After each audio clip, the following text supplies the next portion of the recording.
and also 400+% when it comes to grants. I will give you the data. I've asked someone to take out the printout of that. I'll give you the exact figures.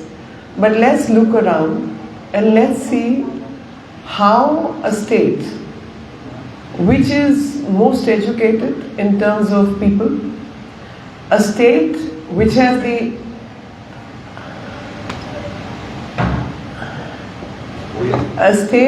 the highest number of people traveling to foreign countries, a state which sends the highest remittances back home, and a state which buys the highest amount of gold. And when all this is happening in a state of Kerala, how come the government of Kerala, the state government of Kerala, goes bankrupt? One needs to understand this. People of Kerala are very hardworking, skilled people, educated people who contribute a great deal to the nation building and also to the state of Kerala. But the government of Kerala, in spite of getting higher remittances and higher devolution of funds from the central government, goes bankrupt. People like you know the government of Kerala went to the Supreme Court asking for greater devolution, but when you will see the details, you will be shocked to see that from 2014 till now, 256% is what has been increased in the budget of state of Kerala, and 400+% has been increased when it comes to the devolution of grants. You'll be happy to know that the construction projects, especially the infrastructure development project, which state has benefited a great deal, from Kozhikode to Palakkad, the national highway project, which is associated with six more projects.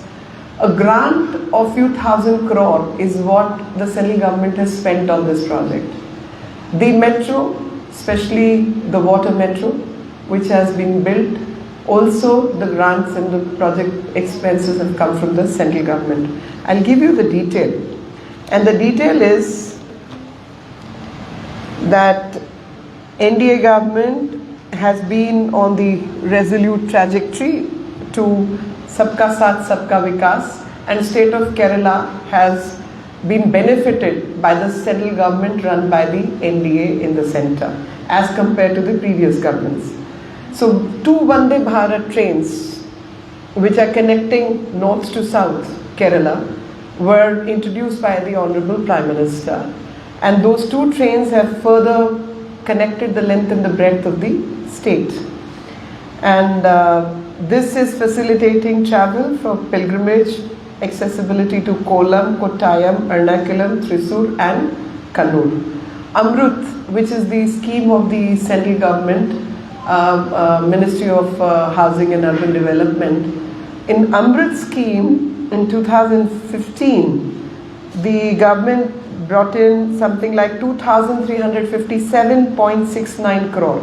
More than 2,000 crore is what has been granted to change the sewer connection, to give water supply, storm water drainage, other 1,020 projects were granted spanning 5 sectors: water supply, sewage, septage management, storm drain management, urban transport, and green space and parks for the children and locality. In these 5 areas, if you see the detail, how many cities? The mission targets 9 cities: Thiruvananthapuram, Kollam, Alappuzha, Kochi, Thrissur, Guruvayur, Palakkad, Kozhikode and Kannur. So all these projects which you are witnessing when it comes to water supply management, sewage management, stormwater management, creating green places, connectivity, clearing the traffic management, and we know Kozhikode still has many places left where the traffic jams occur and you need better management. The money has come through Amrut, the central scheme, which is more than 2,357 crores. I talked about Palakkad, Malappuram, Kozhikode Green Highway, and the amount, this 120 kilometer has been built, and 6 projects totaling to 21,271 crore for this project has come from the central government. Then the Kozhikode bypass, Thelassery Mahe bypass, expansion of roads in Mudiam Beach and Madura Bazaar. All this is part of the transportation network. Then Pradhan Mantri Awas Yojana. 1,66,000 under Pradhan Mantri Awas Yojana have been approved by the central government. 1,46,000 is what have been under construction, which have been ordered. 1,17,000 is already done and completed. This Pradhan Mantri Awas Yojana money again has come from the center. A total of 567 projects, which is 58,070 crore, fall under the capital coastal infrastructure project. So all the development around the coast that we see, the coastal road network, fisheries, fishermen, all that is also close to 58,000 crore has been brought in by the, more than 58,000 crore has been brought in by the central government, which is fishing harbour, lighthouse, silos, water houses, Ro-Ro and passenger ferry and skill development. 240.85 crore has been given to Blue Revolution. Pradhan Mantri Matsya Sampada Yojana. So Pradhan Mantri Matsya Sampada Yojana, 540 crore has been given, and it is benefiting 1,81,422 fishermen in buying nets, in proper gear for their boats, for their management. This money in Pradhan Mantri Matsya Yojana has been brought in by the central government. I can actually go on and on, even in terms of, like, we are sitting in Kozhikode and we know coconut is one of the main crops here. So giving MSP to coconut, milling of coconut and taking the oil, for that also separate grant through the coconut board has been approved and has been granted by the central government on request of the state government. State government made the request, this was granted. So MSP price, which is seen 10% support scheme, Kozhikode, and then Aay Sanrakshan Abhiyan. This is Pradhan Mantri Aay Sanrakshan Abhiyan, which ensures farmers receive remunerative price for copra, pulses and oil cereal. In this request, 50,000 metric tons of coconut has been procured by the central government. Under Manrega, which is much touted scheme of the state government, where state government talks a lot about itself, but you will be surprised to know in Manrega a steady increase has happened. Earlier the contribution used to be 1,582.48 crore. Now it has been increased to 2,21,000.87 crore. That is the increment which central government has given to Manrega in Kerala. In tap water, we all talk about Sabka Saath, Sabka Vikas or Sabka Prayas. But a state like Kerala, not to have tap water supply where there is so much of water, but households still did not have tap water supply. So before 2014, the calculation was 16.5 lakh households only had tap water. Please remember this. 16.5 lakh households only had tap water, which has now been increased by 19.9 lakhs. And this 19.9 lakh houses have been provided tap water connection, which is an increment of 36.76%. The person days, and why I was saying this, that this is pretty shocking, and there is, it smacks of something which is not meeting the eye. A state like Kerala is giving out 67.99 crore person days. Guess, 67.99 crore person days to the people for Manrega. 67 crore for a state like Kerala. This is something which is not meeting the eye. But irrespective, this is what the employment generation to SC, ST, OBC has been done, and central government's contribution is 2,21,000 crore. So NDA is pretty resolute about the holistic development of the state. Whether it's infrastructure development, it is giving funds for various schemes, it is helping with the health infrastructure, Ayushman Bharat, Kisan Yojana, everywhere central government has contributed a big deal.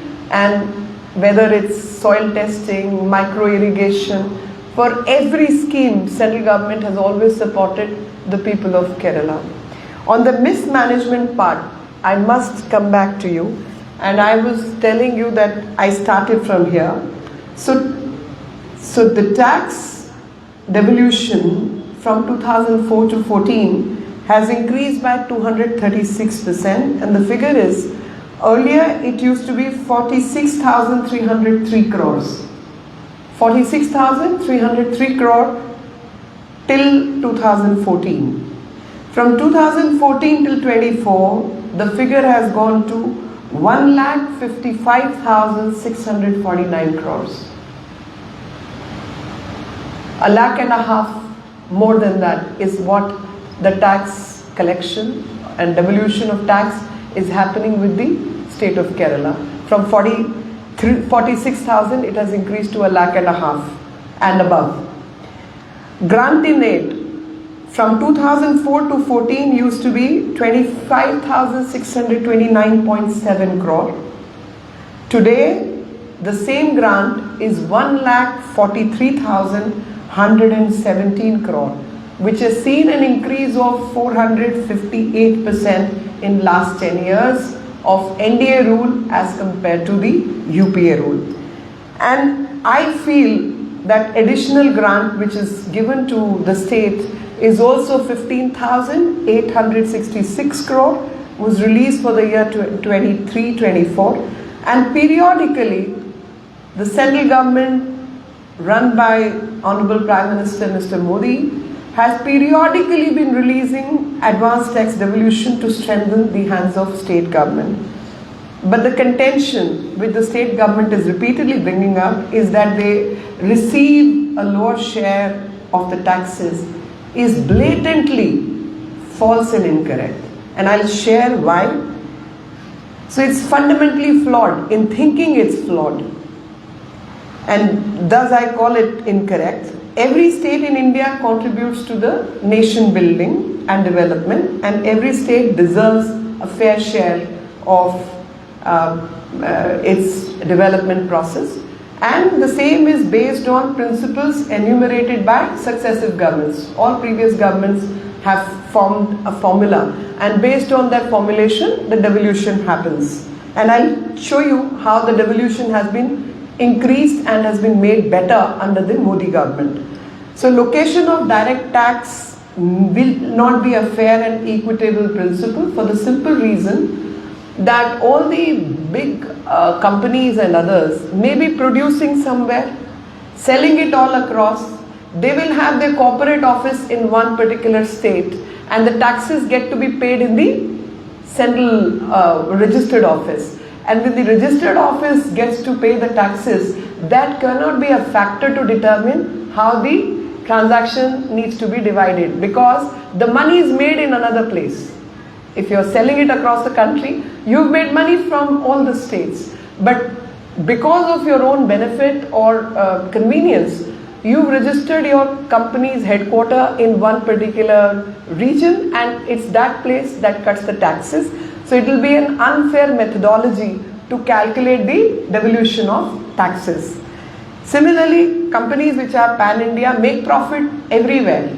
So you can't say that because company is registered in one state, the profit should accrue only to that state. Profit has to be for everyone to share. And this parochial narrative needs to be corrected and needs to be understood by the common people. I request all of you to make people understand this is a technical subject and people should know what the logic is behind. And in this recommendation, I will straight away, before getting into the special assistance scheme, I will tell you that net proceeds shared by central taxes to states under various finance commissions. So 12th Finance Commission devolved 30.5% of the devolution to the states. 13th Finance Commission devolved 32%. Ever since our government came, and that time it was the 14th Finance Commission, the increment has been of 10% and 42% devolution happens to every state.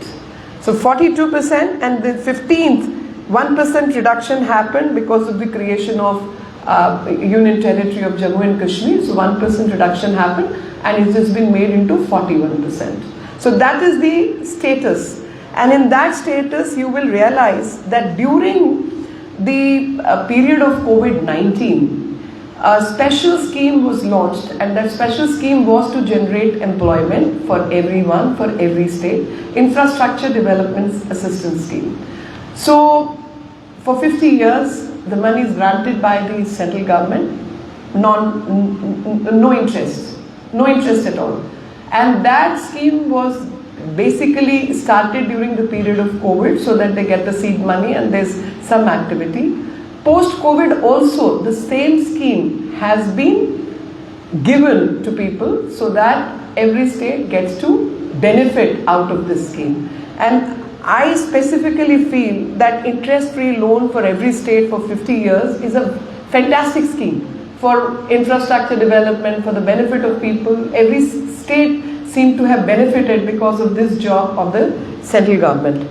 And the net proceeds interstate states is done under Article 280 of the Constitution.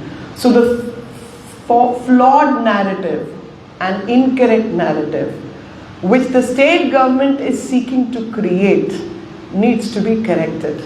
And this message has to travel to everyone, not only in the state but to other states as well, that there is something called act of balancing. And that act of balancing is, what we, people like you and me, run in our families.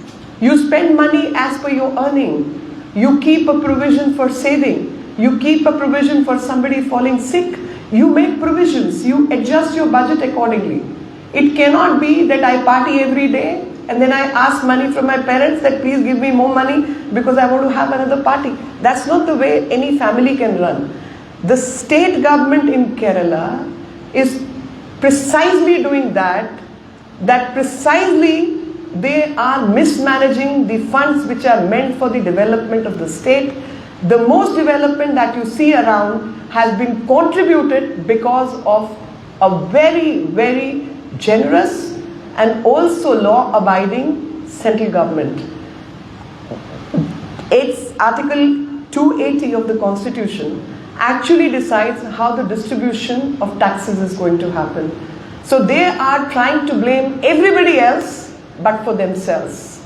They are engaging in corrupt practices. They are mismanaging the funds of the state, and they are mismanaging what the people of state deserve. And it is in that light that I brought out these facts today, because I think the technical aspects need to be clarified to people. They need to understand that it's very easy for me to drum up things and as we say, revadi wala rajniti, but you need to have the right attitude between distribution, welfare, job security, pension, applications of various others. You have to strike the right balance and a right mix. And in this light, I must say, when the FDI in India has increased, Kerala has decreased. How come?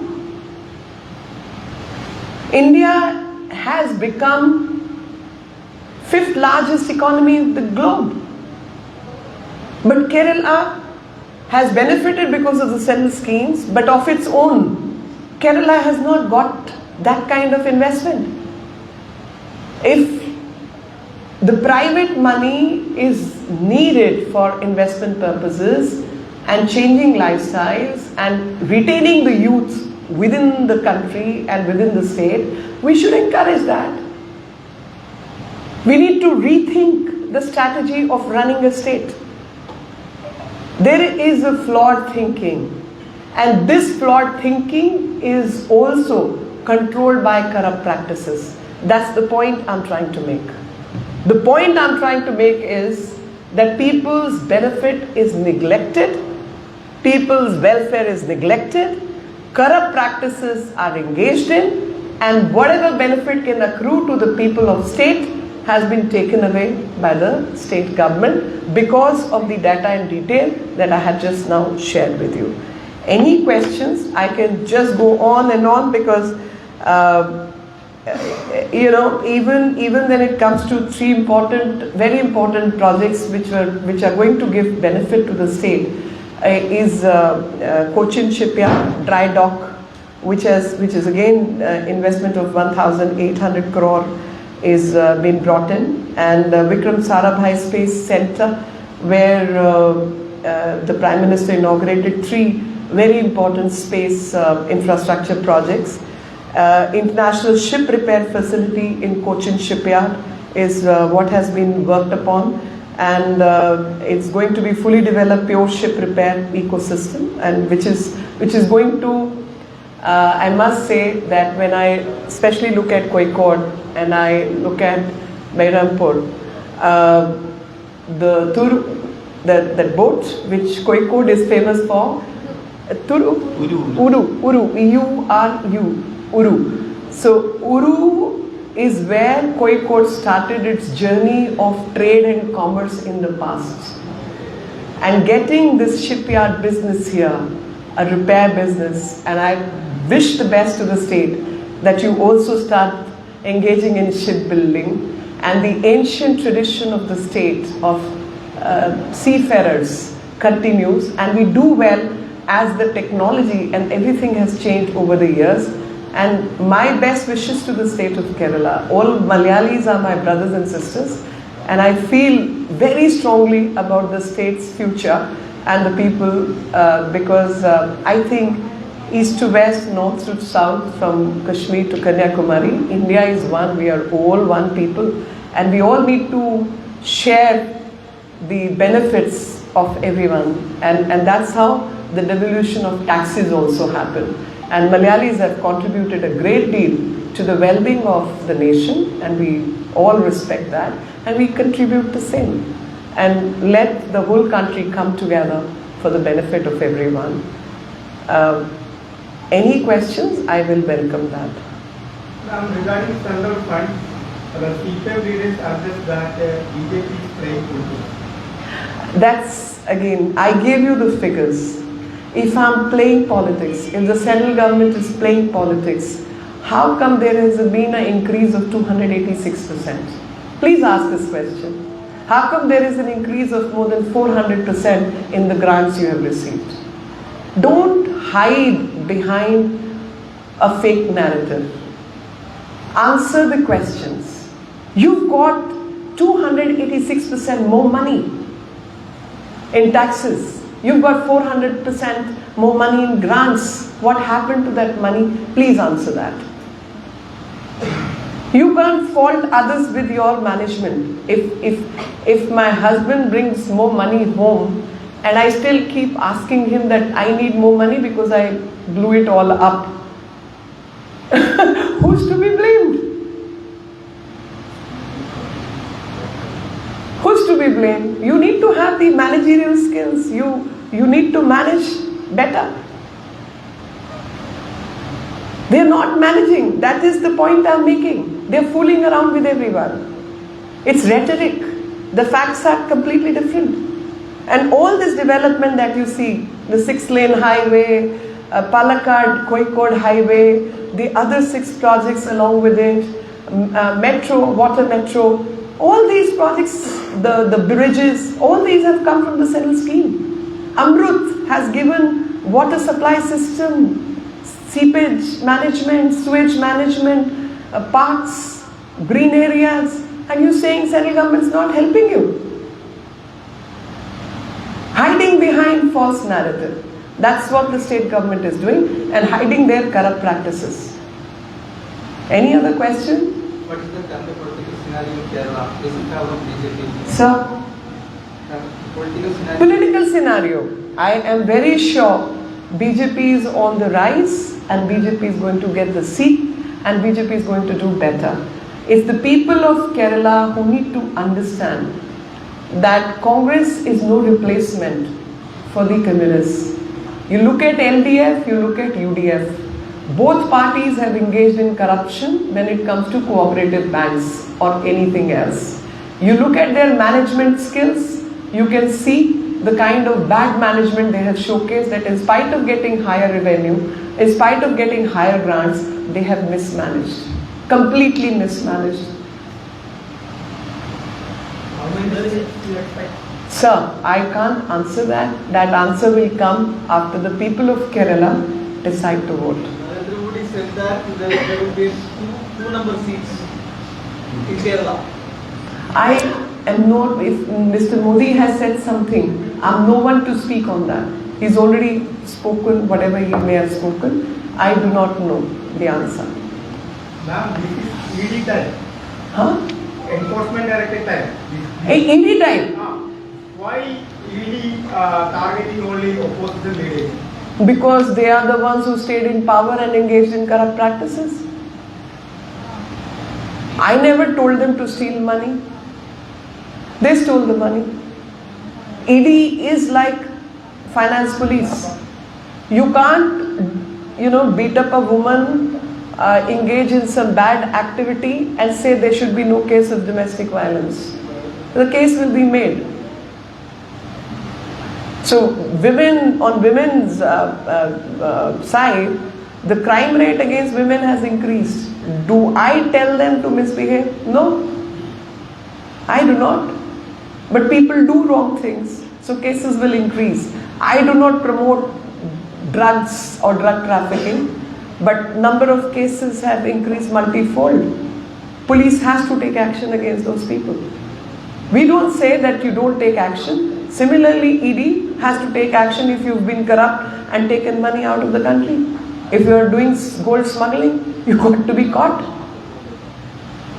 All that money belongs to the people of this nation. ED has to act. I think the reverse question should be that when these people were in power and they were doing all the wrong activities, why was ED not acting? That should be the question. What about Kerala story feeling controversy? What is the controversy? Kerala story is a Kerala story. It's based on true narrative. There is a High Court judgment. There are people who have suffered. Those people are alive. Whole lot of them are living in the society. LDF and UDF opposes this story. Who? LDF and UDF. I don't expect them to accept the story for the simple reason they are the ones who were willingly or unwillingly supporting the Hamas appeasement rally in Kozhikode. Why would anyone, I just fail to understand. Hamas is a foreign body, engaged outside the country. Who are you trying to please by trying to arrange a rally in city? What is the plan? Who are you satisfying? You want to engage in a rally and you want to bring up the cause of the people? You should engage a rally for farmers.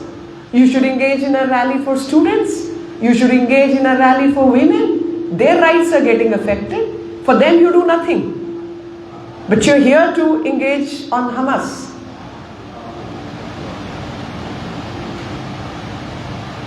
It's a wrong narrative again. What are you trying to do? Who are you pleasing? Not the sensible people of the state or the country. Hamas is not in India, somewhere outside, not in the country. But you're trying to prop that. Something wrong with the system.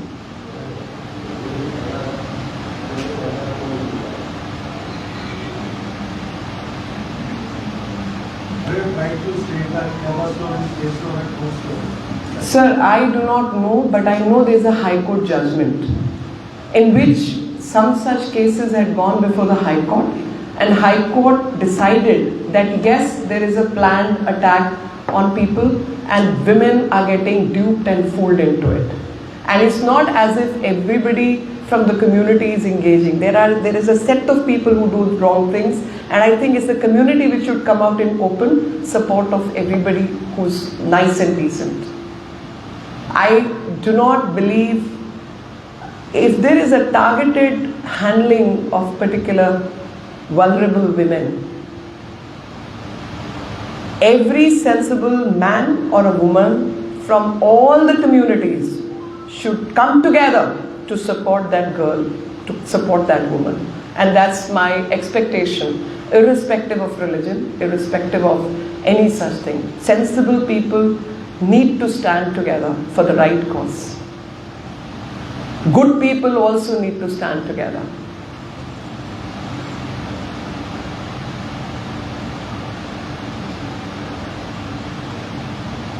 Anybody else? Sir? Should we wind up? Thank you very much. Jai Hind. Bharat.